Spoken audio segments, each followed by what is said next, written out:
Hello everyone, I'm Jamie with Coleman RC School, here with my brother Bo. He was unknown until I found him last week, and we did our introduction on the H250 Mystery Mini frame. Now Bo has become a viral sensation. Congratulations, Bo. In this episode we're going to show you the frame assembly of this Mini, the installation of the motors, power distribution board, going to solder everything up. That's right. And show you the transmitter pigtail and the power supply. And Bo's going to be doing all the building. He's the builder, I'm the flyer. That's right. So just one moment and we'll get started and show you how we put together this Mystery H250 Mini. Okay, just a review of where we're going to start on this quad, the Mystery H250 Mini. Obviously you see the frame here and it's already partially assembled. We've got a full carbon frame. Now you'll notice that I've removed the bottom plate off of the quad here, and this will be reassembled after I've completed my wiring. The reason I've done this is for two reasons.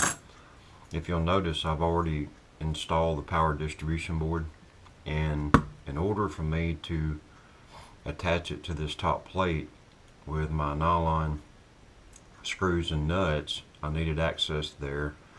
I'm going to have to remove the end of this screw in order to reach the depth or the height of the arms, because that's my only room in between these two plates. So once we do that and the bottom plate is reattached, then obviously we'll have the top plate, and then there's a dampening plate that the Mobius will fasten to. But in addition to the power distribution board that you see here, now we've installed Sunny Sky X2204.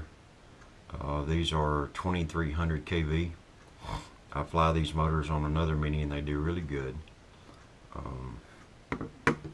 And as we move along in the build, we have a Naze Acro created by Timecop, and these are very durable, inexpensive flight controllers that work really nice on a mini quad.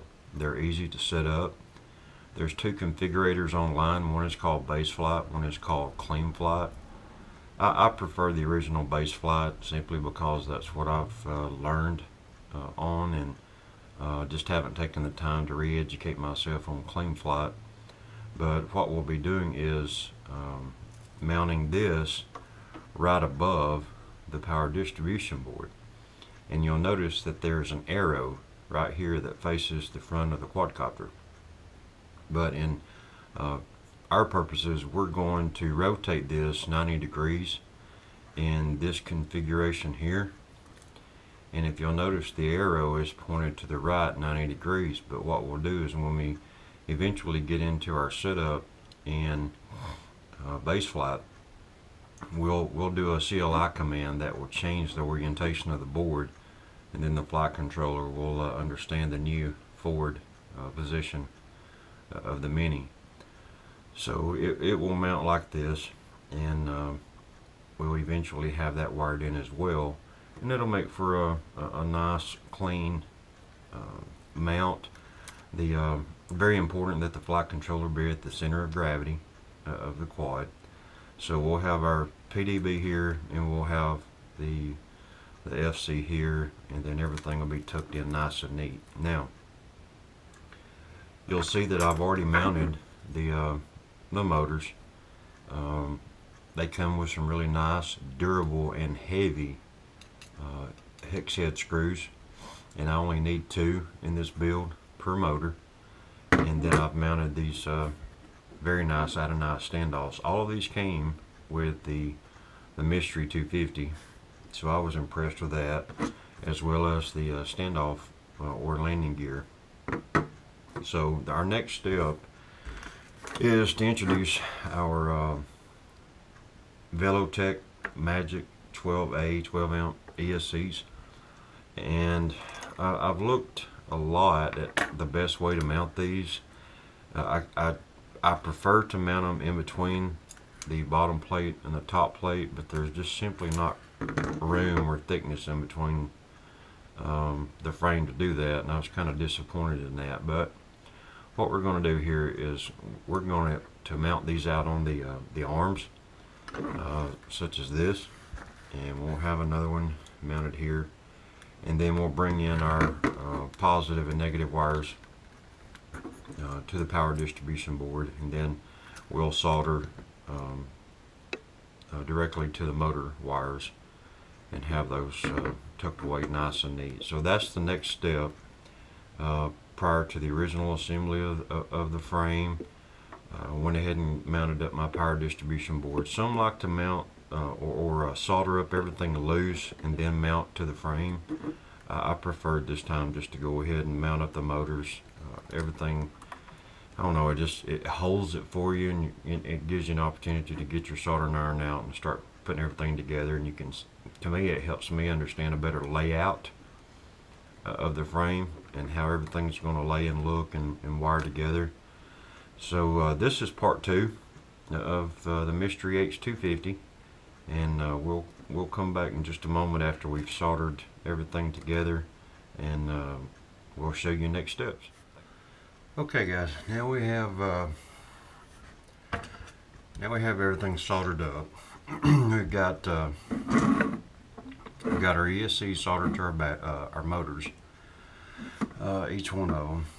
Now, if you'll notice, I've already applied the heat shrink tubing to the wires, and then when we get our flight controller hooked up, we'll confirm that the motors are in the proper rotation.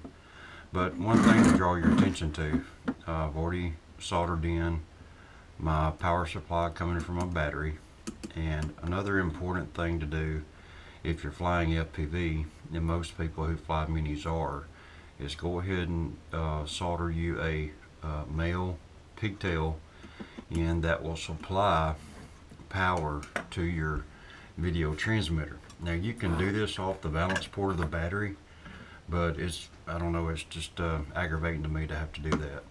So what I prefer to use, I'm going to be running 5.8 on this Mini, and we have a step down regulator that we're going to plug in to this supply here, and then that will give us clean power coming through the transmitter and to the camera. And if you'll notice, on the step down regulator, you have on the red side 12 volt supply, and then on the white side you have a 5 volt supply. So regardless of your camera, 12 volt or 5 volt, and even your transmitter for that matter, you have 2 different voltages that you have clean power coming out of. So we'll be putting that in later on, and the next video will show you the installation of the flight controller.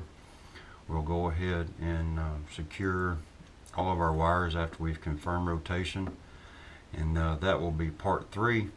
And then in part 4, we'll carry the Mini into the base flight configurator and show you how to set everything up and get ready for the initial maiden.